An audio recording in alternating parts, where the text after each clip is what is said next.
যে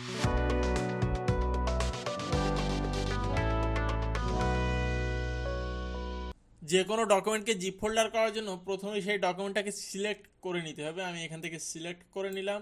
নেওয়ার পরে রাইট বাটন ক্লিক করতে হবে, send to compress zip folder, এখানে একটা ক্লিক দিতে হবে।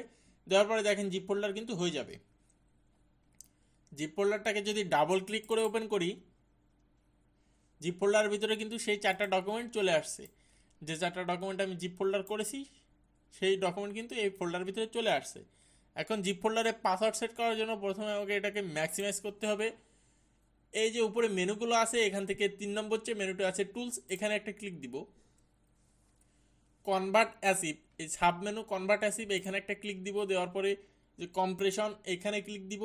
দেওয়ার পরে সেট পাসওয়ার্ড, এখান থেকে ইন্টার পাসওয়ার্ড, এখান থেকে আপনি খুব সিম্পল পাসওয়ার্ড দিয়ে দিতে পারবেন, 3 অক্ষর অথবা 4 অক্ষর যে কোনো পাসওয়ার্ডই দিতে পারবেন। আমি এখান থেকে 1122 দিয়ে দিলাম।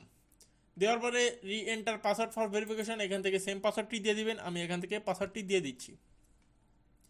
শো পাসওয়ার্ড দিয়ে দেখে নিতে পারেন আসলে কি পাসওয়ার্ড দিয়েছেন। আমি এই যে শো পাসওয়ার্ড দিয়ে দেখিয়ে দিচ্ছি, 1122 দিয়েছি। তারপরে দিবেন এনক্রিপ্ট ফাইল নেমস, দেওয়ার পরে ওকে প্রেস করবেন এবং এখান থেকে ওকে দিয়ে দিবেন।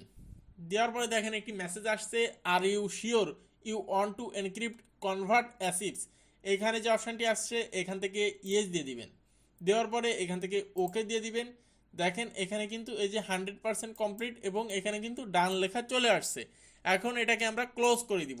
ক্লোজ করে এটাও ক্লোজ করে দিই।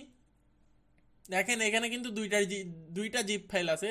প্রথম জিপ ফাইলটি আমি যে প্রথমে এইখান থেকে এই যে ডকুমেন্টগুলো থেকে জিপ করেছিলাম সেই জিপ ফাইলটাই প্রথমে আছে এবং তারপরে কিন্তু আর একটা জিপ ফাইল আছে। এখন প্রথম জিপ ফাইলটা আমি ওপেন করি ডাবল ক্লিক করে। দেখেন ওপেন করলে কিন্তু এটাতে আমার কোনো পাসওয়ার্ড চাচ্ছে না। তার কারণ হলো প্রথমে আমি যে জিপ ফোল্ডারটি করেছি সেই ফোল্ডারে পাসওয়ার্ড সেট আমি করি নাই। তারপরে যে আমি আপনার পাসওয়ার্ড সেট করেছি যেটাতে, সেটা কিন্তু এই জিপ ফোল্ডারটা, এটা কিন্তু আরেকটা এক্সটার্নাল হয়েছে।